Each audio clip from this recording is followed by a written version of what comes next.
महापालिकेचे महायुद्ध पाहायला विसरू नका, फक्त आपल्या SPN मराठी वृत्तवाहिनीवर। दमात घेऊ नका, हलक्यात पण घेऊ नका, मुख्यमंत्री आणि गृहमंत्री पण आमच्याकडे, चंद्रकांत पाटलांचा अजित पवार यांना इशारा।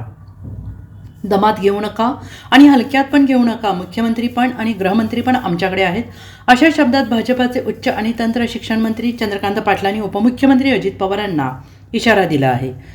घरला जायचं आहे का असं म्हणणाऱ्यांना आपण हे सांगत आहोत, असंही चंद्रकांत पाटलांनी स्पष्ट केलं आहे। ते सांगलीच्या भाजपा प्रचार शुभारंभ सभेमध्ये बोलत होते। तसेच विकासावर निवडणूक न्यायची आहे असं मुख्यमंत्र्यांनी सांगत विशेषतः युतीतील पक्षांनी एकमेकांवर बिलकुल टीका करायची नाही असं सांगितलं आहे। पण सुरुवात झाली, टीका किती करणार आहे आणि किती चालणार आहे, कुठे थांबणार आहेत याचा अंदाज घेऊन ठरवू, असं देखील चंद्रकांत पाटलांनी स्पष्ट केलेलं आहे।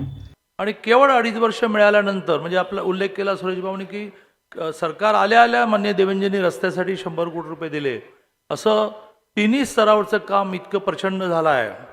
आणि त्यामुळे विजय आत्ताच झाला याचं एक मोठं उदाहरण म्हणजे सगळ्यांना एकत्र यावं लागलं, शोधून शोधून शोधून शोधून तू पण ये, तू पण ये, तू पण ये, तू तिकडे कुठेतरी गावाला आहेस तर गावाहून ये, इथे बॅग घेऊन राहा, तू आमचा, म्हणजे जे एकमेकाची तोंड बघत नव्हतं असे सगळे राष्ट्रवादी, पवारांची राष्ट्रवादी, मग शिवसेना, असे सगळे घटक एकत्र आले आहेत।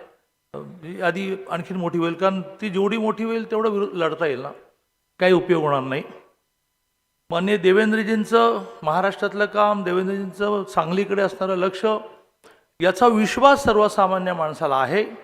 आणि त्यातून प्रचंड मोठ्या संख्येने भारतीय जनता पार्टी केवळ RPIला बरोबर घेऊन, भारतीय जनता पार्टीच्या बाबतीमध्ये शिवसेनेने असा आरोप केला की हे अधिक जागा द्यायला तयार नाहीत, पण भारतीय जनता पार्टी जागा देण्याच्या बाबतीत किती लिबरल आहे की जगन्नाथ ठोकळे हे RPIचे नेते कार्यकर्ते यांना द्यायला रिझर्व्ह जागा नाही तर ओपनमधून, कारण ते कर्तृत्वान आहेत, ओपनमधून जगन्नाथ ठोकळेंना उमेदवारी देऊन RPI बरोबर भारतीय जनता पार्टीने युती केली।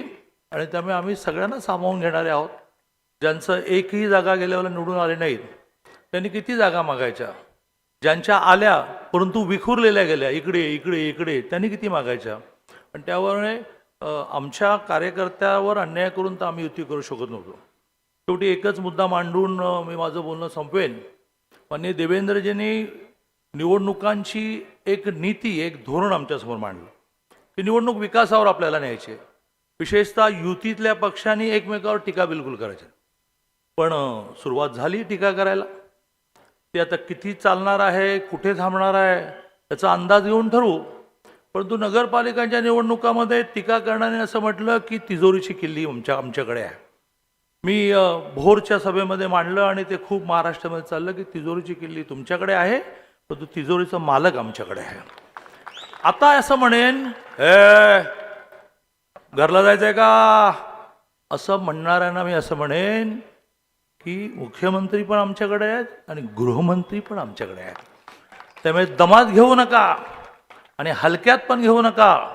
अतिशय चांगले मेहनतीने राबणारे कार्यकर्ते हे उमेदवार म्हणून दिलेले आहेत आणि सगळ्यांच्या मागे खंबीरपणे उभं, मी अनेक वर्ष माननीय देवेंद्रजींबरोबर काम करतो, एखाद्याच्या मागे उभं राहणं म्हणजे काय, इथे असणाऱ्या एकनेक उमेदवाराला, कार्यकर्त्याला, नेत्याला मी विश्वास देतो, असे जे कोणी दमदाटी करणारे असतील रात्री बेरात्री आपण देवेंद्रजींना फोन करूया, तर म्हणजे मी पालकमंत्री आहे, मीच पुरेसा आहे।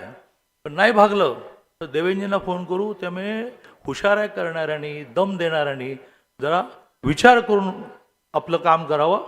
आम्ही आमचं काम करतो, आम्ही आमच्या कामावर म्हणतो, कुठे यादी आहे नंतर प्रेसला देतो, पण कामावर आपण लढूया। Bureau report SPN Marathi, Mumbai.